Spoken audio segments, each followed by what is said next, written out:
ทักทายสบายดีเลยสวัสดีพ่อแม่พี่น้องทุกคนเด้อ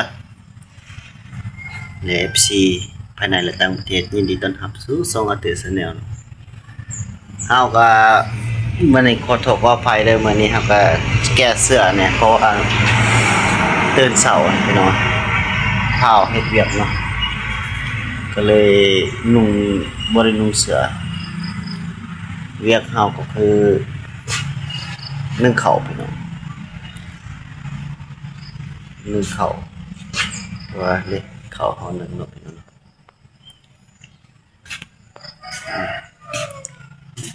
สวัสดียามเช้าเนาะนึ่งข้าวนึ่งน้ำเฮ็ดอยู่ครัวกินคือเก่าพี่น้องเอ้ยเวียกงานซ้ำนี่แหละ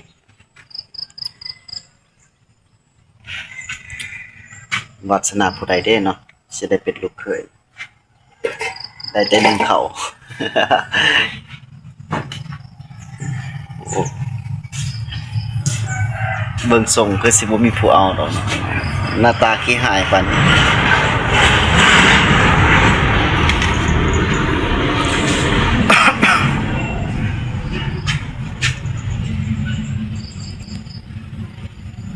นึ่งเขาวแล้วถือว่า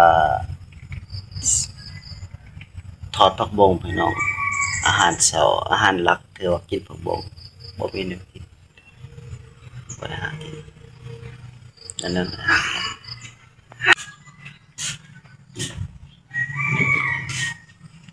โอ้หอน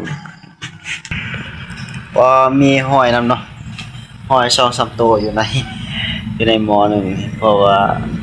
เก็บหอยไปต้มมันบ่มีก็เลยต้มในนี้เลยพยายามมาบ่ได้เฮ็ดกล้องก็บ่ค่อยแจ้งมาได้เด้อพี่น้องเด้อมันก็ซ้ำนี้แหละจากกล้องธรรมดาหน้าดำกำจอยก็จอยบ่สบายพี่น้องเป็นหวัดเป็นไอเดี๋ยวนี้โอ้กลางคืนนอนบ่ได้ไอแห้งกลางเว้นไข้แน่แบบธรรมดาไอแห้งไอแท้ว่า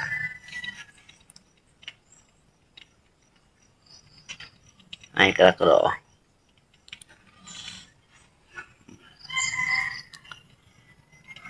ผู้ยังทันตื่นก็มีพี่น้องยังนอนอยู่อันใส่แต่แผลเอาไปหาช่วยหน้าช่วยตาก่อนเดินมาถ้าได้ช่วยหน้าช่วยตาไปหาตักน้ำนึ่งเขาน้ำเฮ็ดอยู่พวกกินครับกินครับเสาประมาณนี้แหละให้หัวหน้าไปเก็บอันนั้นเนาะเก็บผักบงจะไหนหัวหน้ามาสิทายเพิ่นครับมื้อ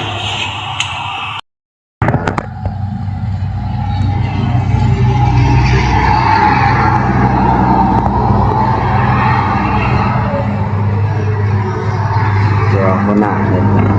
หัวหน้าเฮาเนาะพี่น้องเนาะ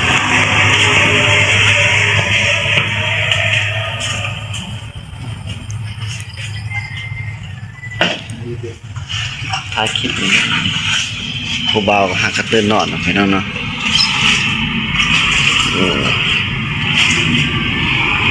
เฮ็ดหยังเนาะคือเกาหัวหยอกๆๆไป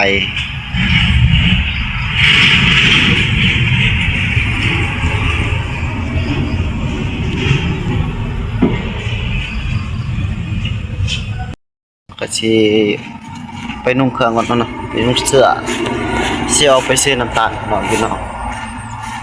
บ่ได้แกะเสื้อจนบ่แม่นนักเลงเนาะ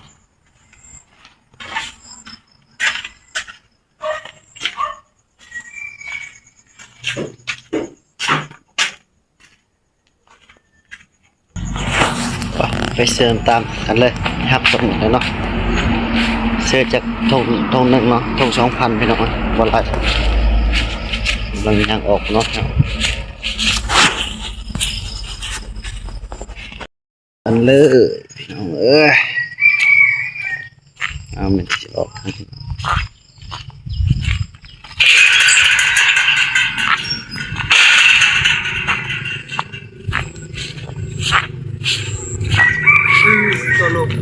บ่ปะ ขึ้นครับ คึมกันอยู่ย่านฝนตกค่ำใครก็ถามเนาะ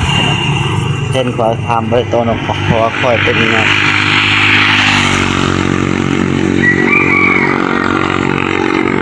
ตัวเนาะเนี่ยเข้าซื้อในห้างค้านี่เนาะพี่น้องร้านขาย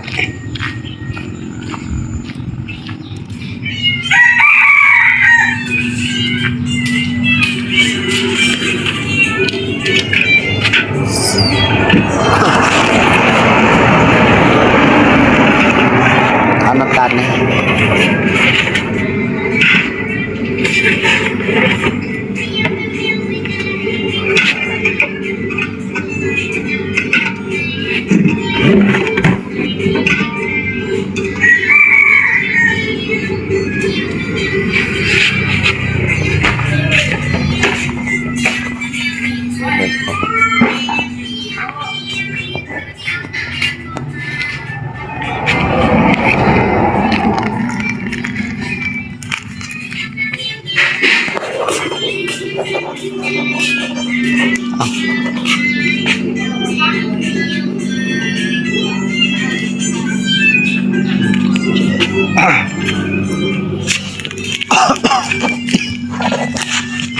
เอากลับมาแล้วเนาะ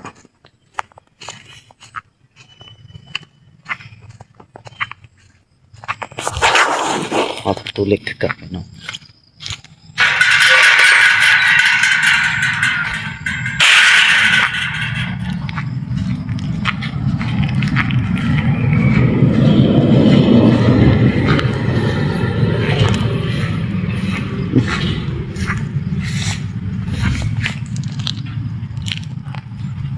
มังงะติดแผลไปเนาะ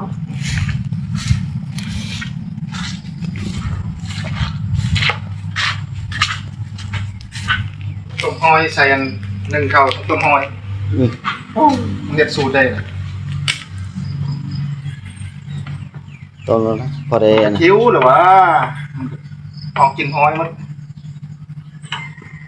เฮ็ดแต่เกลือ อันนี้น้ำตาลเนี่ย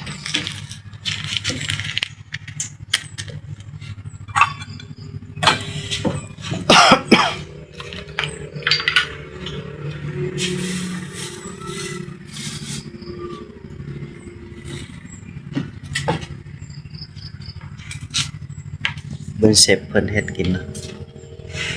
เชฟซับมาใส่ไปใส่ซับเกลือเอา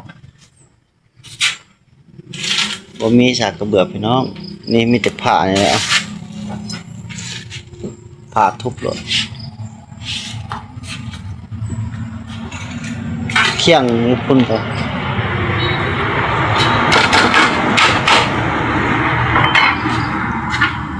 มันอยากได้มันอยากได้ได้นี่เด้เอ้าจะหน่อยบ่ได้ซอยนั่นซอยนี้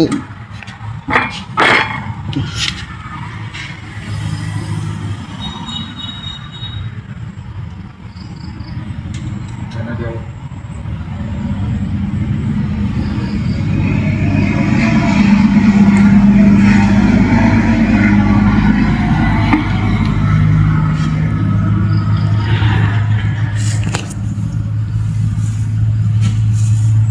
เฮ้ย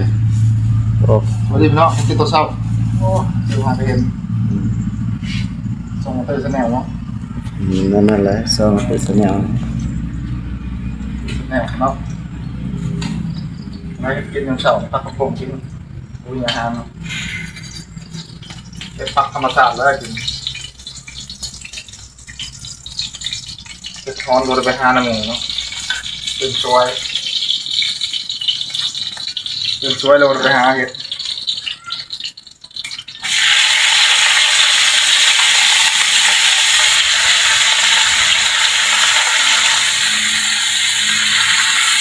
คือเป็นบ้านเขาเนาะ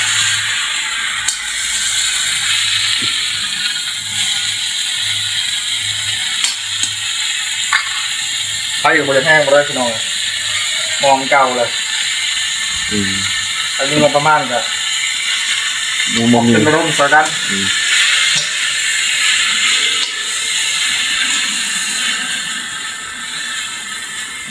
รยากาศมันง่ายฝากขึ้นคนที่โต๊ะเลย ไปตอนนกคือสิครับเนาะ นะ ตอนนกแอนคือสิครับผม จะมาตอนโรงแรมบ่ มักอยู่ ขึ้นเลย ยามคนทำเลยยาและบุกไปก็ยามมันนี่มือพังเบิ่งมืออื่นนั่นแหละเพราะมันมีค่าจำกัดนะขับรถเนี่ยมันสิ ขับรถ อืม รถเลย เพื่อ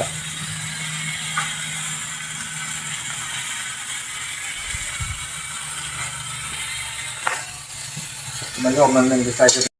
ขั้นตอนที่เขาตักแล้วนั่นน่ะนี่เนาะขั้นตอนนี้ที่ว่าตักใส่ถ้วยแล้วก็สิลงมือเลยเนาะพี่น้อง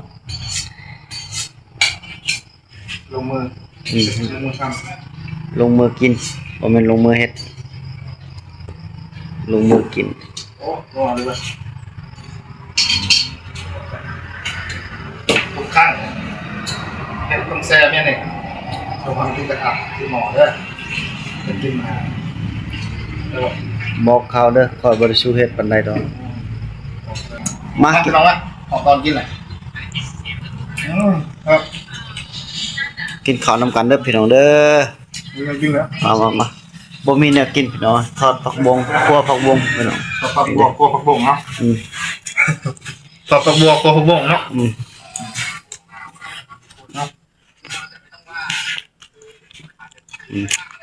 ไปหาเห็ด อันนี้ละ อยากอีกนะ อันนี้บ่กินเลี้ยงก็เราบ่กินข้าวเช้าเลยนี่มันกินแต่น้ำอย่างเดียว